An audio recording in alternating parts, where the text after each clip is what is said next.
اللہ تعالیٰ نے جو انسان پیدا کیے ہیں ان کے مزاج مختلف ہیں.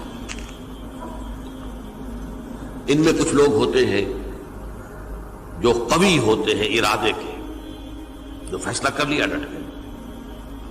کچھ لوگوں میں وہ قوت ارادی اتنی مضبوط نہیں ہوتی، وہ ادھر ادھر سوچتے رہتے ہیں. کچھ لوگ جسمانی طور پر بہت توانا ہوتے ہیں، کچھ لوگ جسمانی طور پر پیدائشی طور پر کمزور ہوتے ہیں. تو اگر کوئی قوت ارادی کمزور رکھنے والا شخص ہے، وہ بھی تو اللہ کی تخلیق ہے، اللہ کا بندہ ہے، خطاؤں کا ظہور ہو جاتا ہے، توبہ کرتا ہے، پھر کچھ عرصے کے بعد پھر خطا کا ظہور ہو جاتا ہے، پھر توبہ کرتا ہے. تو ہم تو یہ سمجھیں گے کہ ایک حد کے بعد پھر اس کی توبہ قبول نہیں ہونی چاہیے. لیکن حدیث سنیے. وعن ابی ہریرہ رضی اللہ تعالی عنہ قال قال رسول اللہ صلی اللہ علیہ وسلم ان عبدا اذنب ذنبا، یقیناً ایک بندہ جو ہے وہ ایک گناہ کرتا ہے. فقال، پھر وہ کہتا ہے رب، اے میرے پروردگار، اذنبت فاغفر، مجھ سے گناہ ہو گیا ہے، مجھے معاف فرما دے. فقال ربہ، تو پروردگار یہ کہتا ہے اعلم عبدی ان لہ ربا یغفر الذنب ویأخذ بہ، میرا یہ بندہ یہ جانتا ہے کہ اس کا ایک رب ہے جو گناہ معاف بھی کر سکتا ہے اور سزا دے بھی سکتا ہے. کیا معنی ہوئے؟ گناہ اس نے کیا ہے لیکن جانتا ہے اللہ کو کہ وہ معاف بھی فرما سکتا ہے، تبھی تو وہ اللہ سے معافی کی درخواست کر رہا ہے. اس کے اس جاننے کی بنیاد پر، اس کے اس علم کی بنیاد پر، اس کے اس ایمان کی بنیاد پر فرمایا غفرت لعبدی، میں نے اپنے بندے کو معاف کر دیا. ثم مکث ما شاء اللہ، پھر وقت گزرا جتنا کہ اللہ نے چاہا. ثم اذنب ذنبا، پھر اس سے گناہ ہو گیا. فقال رب اذنبت ذنبا فاغفر، پھر کہتا ہے پروردگار مجھ سے گناہ ہو گیا، پھر مجھے معاف فرما دے.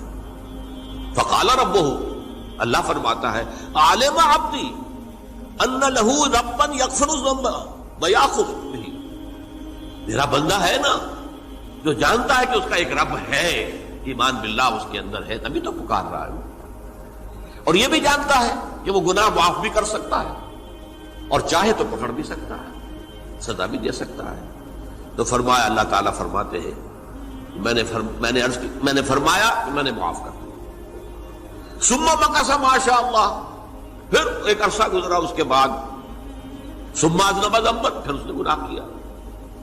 قال رب اذنبت ذنبا آخر، اس نے کہا پروردگار میں نے تو پھر ایک اور گناہ کر دیا، فاغفر لی، مجھے بخش دے. فقال اعلم عبدی ان لہ ربا یغفر الذنب ویأخذ بہ، میرا بندہ جانتا ہے نا کہ اس کا ایک رب ہے جسے وہ پکار رہا ہے، کیوں وہ جانتا ہے کہ اسے اختیار حاصل ہے کہ چاہے تو بخش دے اور چاہے تو پکڑ لے.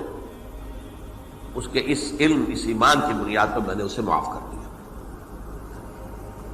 ایک اور حدیث، میں نے چونکہ اس گفتگو کے لیے ان احادیث کا تفحص کیا ہے، یہ تو بہت ہیں حدیثیں، میں نے ان میں سے کچھ چنی ہیں. ہمارے بعض واعظ ناصح وہ بھی کسی شخص کو روکتے رہے، برائیوں سے روکتے رہے، نہیں رکتا، تو کہیں غصے میں آ کے اللہ تجھے کبھی معاف نہیں کرے گا. یہ کتنا بڑا جرم ہے، اس کا اندازہ کیجئے اس حدیث سے. تو میرے بندے کو میری رحمت سے مایوس کر رہے ہیں، کتنا بڑا جرم ہے، اس کا اندازہ کیجئے. یہ مسلم شریف کی روایت ہے عن جندب، حضرت جندب رضی اللہ تعالی عنہ سے، ان رسول اللہ صلی اللہ علیہ وسلم حدث، کہ اللہ کے رسول صلی اللہ علیہ وسلم نے ایک واقعہ بیان کیا. ان رجلا قال، کہ ایک شخص نے یہ کہا واللہ لا یغفر اللہ لفلان، کہ خدا کی قسم اللہ تعالیٰ فلاں شخص کو کبھی معاف نہیں کرے گا. وَأَنَّ اللَّهَ تَعَالَى قَالَ، اس پر اللہ تعالیٰ نے یہ فرمایا منزل الذی یتعالی علیہ، یہ کون ہے جو میرے اوپر حکومت کرنے والا آ گیا، جو میری طرف سے حکم لگا رہا کہ میں کبھی معاف نہیں کروں گا؟ منزل الذی، کون ہے وہ شخص، الذی یتعالی علیہ انی لا اغفر لفلان، کہ میں فلاں شخص کو کبھی معاف نہیں کروں گا، قد غفرت لفلان، اس کو تو میں نے معاف کر دیا، واحبطت عملہ، اس شخص کے تمام اعمال میں نے ضائع کر دیے کہ تم نے میرے بندے کو مایوس کیا۔ یہ ہے جرم کی انکار۔ تو توبہ کی دعوت دیتے رہو، توبہ کے لیے لوگوں کو آمادہ کرتے رہو، توبہ جو ہے اس کے لیے ترغیب دیتے رہو، اللہ تعالیٰ معاف فرمانے والا۔ اب آخری حدیث سنا رہا ہوں، یہ تو بہت ہی عجیب حدیث ہے اور متفق علیہ، یہ بخاری اور مسلم دونوں میں۔ حضرت ابو سعید الخدری رضی اللہ تعالی عنہ جو ہے وہ اس کے راوی ہیں۔ حضور نے فرمایا کانا فی من کانا قبلکم رجل قتل 99 نفسا، تم سے پہلے جو امت تھی بنی اسرائیل، گویا کہ ان کا ذکر ہے، اس میں ایک آدمی ایسا تھا جس نے 99 قتل کیے تھے۔ اب آپ اندازہ کیجئے کتنا بڑا گناہ کبیرہ ہے قتل۔ قرآن مجید میں آتا ہے وَكَأَنَّمَا قَتَلَ النَّاسَ جَمِيعًا، اگر ایک انسان کو بھی ناحق قتل کر دیا گیا تو یہ ایسی ہے گویا کہ اس نے پوری نوع انسانی کو قتل کر دیا، اس نے 99 قتل کیے۔ فَهَلْ لَهُ مِن تَوْبَةٍ، پھر اس کے بعد یہ ہوا کہ اس کے اندر توبہ کا جذبہ پیدا ہوا۔ فَسَأَلَ عَنْ أَعْلَمِ أَهْلِ الْأَرْضِ، تو اس نے پھر سوال کیا، لوگوں سے پوچھا کہ زمین میں رہنے والوں میں کون سب سے بڑا عالم ہے۔ فَدُلَّ عَلَى رَاهِبٍ، تو اسے بتایا گیا فلاں راہب فلاں جگہ پر ہے، وہ بہت نیک ہے، بڑا عالم ہے۔ فَأَتَاهُ، وہ اس کے پاس آیا، فَقَالَ أَنَّهُ قَتَلَ 99 نَفْسًا فَهَلْ لَهُ مِن تَوْبَةٍ، انہوں نے کہا دیکھیے راہب صاحب، میں نے 99 انسان قتل کیے، اب مجھے یہ بتائیے کہ میرے لیے توبہ کا کوئی امکان ہے؟ فَقَالَ لَا، انہوں نے کہا نہیں۔ فَقَتَلَهُ، اس نے اس کو بھی قتل کر دیا۔ فَكَمَّلَ بِهِ 100، اپنی سینچری مکمل کر لی، مطلب 99 کے بعد ایک ہی کسر تھی، اس کو بھی قتل کیا، 100 پورے کر لیا۔ ثُمَّ سَأَلَ عَنْ عَالِمِ أَهْلِ الْأَرْضِ، پھر اس نے پوچھا کوئی اور، کوئی بڑے عالم انسان ہو۔ فَدُلَّ عَلَى رَجُلٍ عَالِمٍ، پھر اس کی رہنمائی کی گئی ایک بڑے عالم شخص کی طرف۔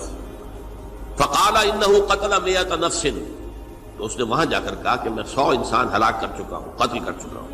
فَهَلْ لَهُ مِن تَوْبَةٍ، میرے لیے توبہ کا کوئی امکان ہے؟ فَقَالَ نَعَمْ، کہا کیوں نہیں، 100 قتل کیے تب بھی کیا ہے، توبہ کا راستہ دروازہ کھلا ہوا، مَا لَمْ يُغَرْغِرْ، جب تک کہ وہ گھنگرو نہیں بج رہا اس وقت تک تمہارے توبہ کا دروازہ کھلا ہوا ہے۔ فرمایا نعم، وَمَن يَحُولُ بَيْنَهُ وَبَيْنَ التَّوْبَةِ، تمہاری توبہ کے درمیان اور تمہارے درمیان کون حائل ہو سکتا ہے، توبہ کا دروازہ کھلا ہے۔ لیکن ساتھ ہی کہا انطلق الی ارض کذا و کذا، اب تم ایسے کرو جہاں تم رہتے ہو وہاں نہ جاؤ واپس، وہاں کا ماحول اچھا نہیں ہے، معاشرہ اچھا نہیں ہے، ہو سکتا ہے کہ تم توبہ پر قائم نہ رہ سکو، تم فلاں جگہ چلے جاؤ، وہاں اچھے لوگ آباد ہیں، ان میں جا کر رہو۔ فإن بها أناسا يعبدون اللہ تعالی، وہاں ایسے لوگ آباد ہیں جو اللہ کی بندگی کرتے ہیں۔ فاعبد اللہ معہم، تو تم ان کے ساتھ مل کر اللہ کی بندگی اور پرستش کرو۔ ولا ترجع الی ارضک، اپنی زمین کی طرف اپنے وطن میں واپس مت جاؤ۔ فإنها ارض سوء، وہ بری جگہ ہے۔ فانطلقا، تو وہ چل پڑا، ہجرت کر رہا ہے، اس جگہ جا رہا ہے جہاں کا راہب نے بتایا تھا۔ حتی اذا نصف الطریق، جب آدھا راستہ اس نے پورا کر لیا، اتاہ الموت، موت آ گئی۔ فاختصمت فیہ ملائکۃ الرحمت و ملائکۃ العذاب، اب وہ جہنم کے فرشتے بھی آ گئے اس کی جان قبض کرنے کو، اور جنت کے بھی آ گئے۔ فقالت ملائکۃ الرحمہ، رحمت والے جو فرشتے ہیں جنت والے، انہوں نے کہا جا تائبا مقبلا بقلبہ للہ تعالی، یہ شخص توبہ کر کے اللہ تعالیٰ کی طرف ہجرت کر رہا تھا، اس لیے اس کی نیت کی بنیاد پر اب یہ جنتی ہے، لہذا اس کی روح ہم قبض کریں۔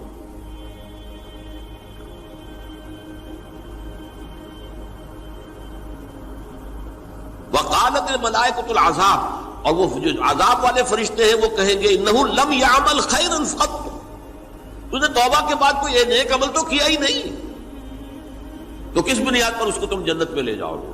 اس کو تو دوزخ میں جانا چاہیے۔ فاتاہ ملک فی صورت آدمی، تو ان کے پاس اللہ نے ایک اور فرشتے کو بھیج دیا آدمی انسانی شکل کے اندر، فجعلوہ بینہم، تو ان فرشتوں نے کہا بھائی ہمارا فیصلہ کرا دو، اس کی روح ہم لینا چاہتے ہیں یا ہم لینا چاہتے ہیں، انہیں حکم بنا لیا۔ فقال قیسوا ما بین الارضین فإلی ایتہما کان اقرب، کہ تم فاصلہ ناپ لو جہاں سے وہ چلا ہے اور جہاں جا رہا تھا اور یہاں اس کی موت ہو رہی ہے، تو کون سا فاصلہ زیادہ ہے؟